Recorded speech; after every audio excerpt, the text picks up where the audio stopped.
ఏం ఎండలు ఉన్నాయి. ఎండలు ఇంకా ఫంక్షన్కి వెళ్ళి చూసరికి దూర తీరిపోతుంది.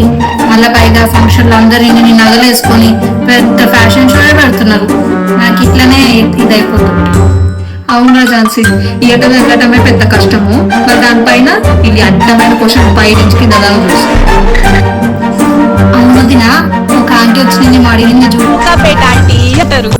ఏం అడిగింది? మళ్ళీ నన్ను ఏడు అడుగుతున్నా. నేను పక్క నుంచి వెళ్ళిపోయినా. ఏముంది అదే సోది. ఈ చీర మన ఫంక్షన్ లో కట్టావు కదా, ఆ ఫంక్షన్ లో అంట. ఈ ఏ చీర కడుతున్నా నాకే గుర్తుండదు.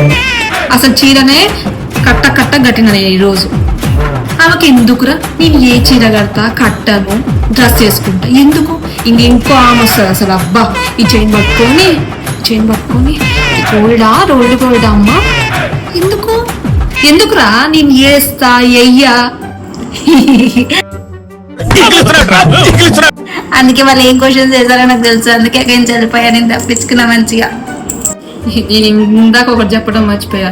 ఇంత వెటకారంగా మళ్ళీ నానా అని కలిపి, ఇంకా నువ్వు జాబ్ చేస్తున్నావా?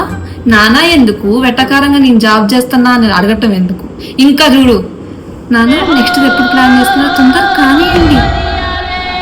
కానిచ్చే మరి లేట్ ఎందుకు? చంపా పగులుతుంది నీకు.